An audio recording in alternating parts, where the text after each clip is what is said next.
Today we're going to be focusing on one of the most decadent and expensive foods people were eating in the Georgian period 250 years ago, and that is ice cream and other frozen desserts. Now the Georgians, if you're not familiar with them, you got to think big old periwigs, powdered faces, frock coats and stockings for the men, and great big petticoats for the women. If you could afford these things, of course. And this is what we're going to be talking about today. Very expensive food that's very difficult to make in a time when there's no electric fridges or freezers. The first thing we need to look at is the machinery required to make some Georgian ice cream. No electric ice cream churns here. Now, going way back to a century before, what people used to use was a wooden bucket filled with ice, and inside that, a pewter pot where they could scrape down the ice cream. Importantly, mixed in with the ice is a lot of salt, and that brings down the temperature to up to minus 20 degrees, and that's what helps to freeze the ice cream or the sorbet that you're making so it's nice and smooth and you don't feel any ice crystals. Now, going up a little further in technology, we've got one of these hand-cranked ones, so nobody has to scrape all the frozen bits of sorbet, and it's just really a question of turning it round. This one's very old and clunky. So now we know how to drop the temperature of the ice by adding salt. We need to make something to freeze into a dessert now. So what I've chosen, because we're in Worcester, is some nice fruit. Worcester's famous for its apples and pears and plums, and in the Georgian period, people will spend a lot of money having their fruit grown for as long as possible, so a huge amount of expense growing them out of season. The other thing that was being grown in these market gardens or kitchen gardens of big houses was citrus fruit, so things like these lemons or limes or oranges. What we need now is something to sweeten it up, and that's sugar syrup. Sugar syrup is very easy to make. It's just equal amounts of water and sugar, and it's this syrup that has a nice sort of slippery, viscous feel, which makes the ice cream or sorbet that you're going to make taste really decadent. Now, the fruit that I've chosen is lemon, and I'm going to bring in some mixture that I've prepared already. It's just a small amount, but this is essentially some sugar syrup, some water, and some lemon juice. But I've added a little secret ingredient, and that's bergamot oil. If you know anybody who drinks Earl Grey tea, then this is the citrus fruit that's used to scent that tea. We've got our mixture. Now it's time to freeze it into sorbet. I've got some crushed ice here.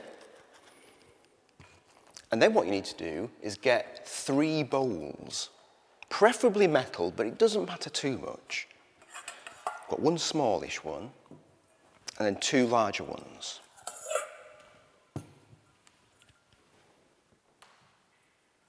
Into one of the big ones, I'm going to put my mixture. It's quite a hot day today, so I'm not going to do a lot. In the other 2 bowls, I'm going to add my ice.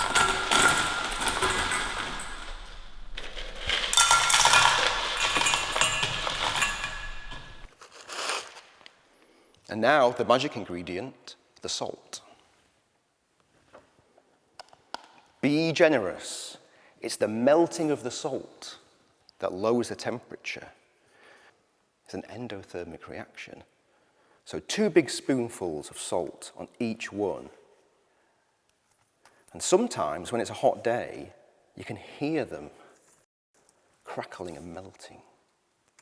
So there we go. And it's simply about getting the bottom of this bowl as cold as possible, and then get a lot of coldness coming from the top. So I'm going to nest it inside, there and there. I'm going to give this top one a bit of a stir. And then what you need to do is be a little bit patient and do nothing for 5 minutes whilst that begins to cool down. So we've left this for maybe 3 minutes, and I can feel that already it's started to freeze because the little bowl is very difficult to move, but if you pinch it around, you can loosen it, there you go. And if I lift this up, what you'll see is you've got some sorbet stuck to the bottom and some sorbet stuck to the bottom of the bowl. And what you need to do now is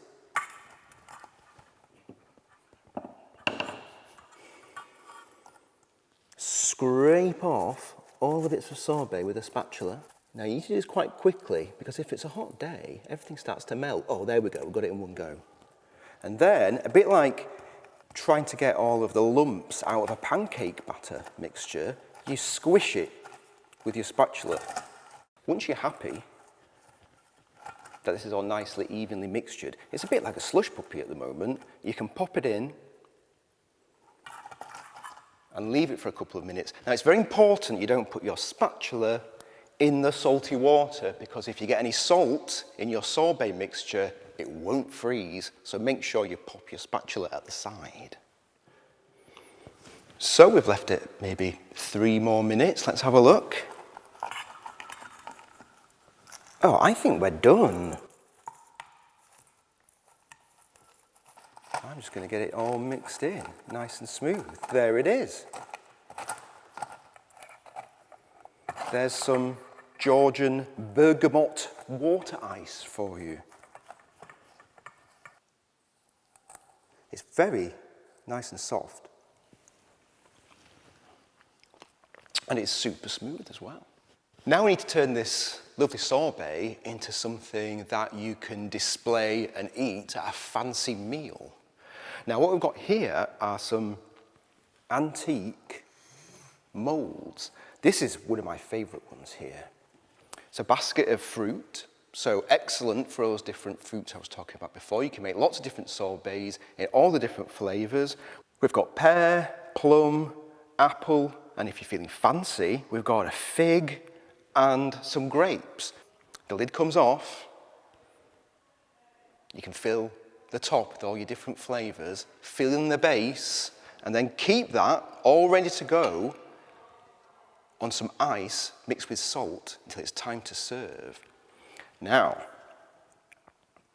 scattered around that, what you have is something called garnish moulds. And these are great. This one's a little pineapple. So here's one that I prepared earlier. I'm going to unwrap it.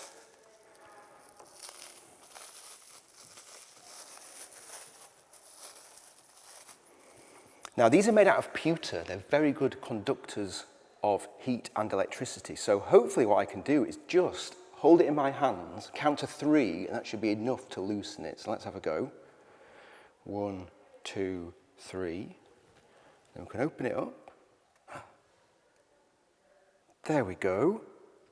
Now this is the same mixture, but I've dyed it green because this is a little cantaloupe melon mould. Now the tricky thing is getting the whole thing out. Use the handle of a spoon. What you should be able to do.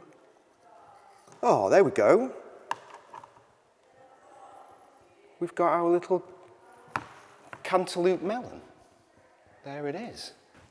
You can do all these fancy moulds, dyeing things different colours, but my favourite way of serving these ice creams and sorbets is in an ice pail, and this is what we've got down here. Now these are very rare. They're made up of 3 parts. This, which is like a bucket where you're going to put your ice inside.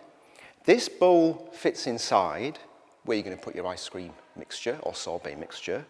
And then here on top is a lid, but it's a very special lid because there's a big deep lip running the whole way around it. And in there you put more ice and salt. So it's just like what we've done with our experiment stroke recipe. There's ice and salt in here, keeping it nice and really, really cold. Got the bowl with our nice soft serve sorbet or ice cream, and then more super duper cold ice on top. And I've used one of these before, and they really do keep your ice cream at the perfect soft scoop I did it for 2 hours and it was still perfect. So it's an absolutely fantastic bit of engineering and design there from the Georgian porcelain designers and makers. When it's time to serve, the butler at the side table will dish some of the sorbet out and put it in one of these tiny little sorbet cups. Really beautiful, again, very expensive, very rare, but this is a lot of work just for what is essentially 2 spoons of sorbet. And what I didn't mention was where the ice is coming from. If you want to make ice cream in July, where are you going to get the ice from? Well, there was a whole trade in ice in the Northern Hemisphere, in the Scandinavian country, in the north of North America, and that was all being brought down in ships, taken as far as the British Raj, so that British people or British people in their empire could make ice cream wherever they were. So there you go. I've shown you how to make some historical sorbets very easily at home. If you go on the Museum of Royal Worcester website, you can find recipes. They're very easily adaptable. If you don't fancy bergamot, you could try a different fruit.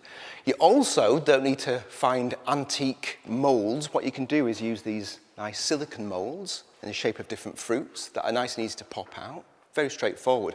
But hopefully, most importantly, from my point of view as a food historian, I hope now you appreciate the journey that ice cream has gone on in the last 250 years, and maybe we won't take it so much for granted.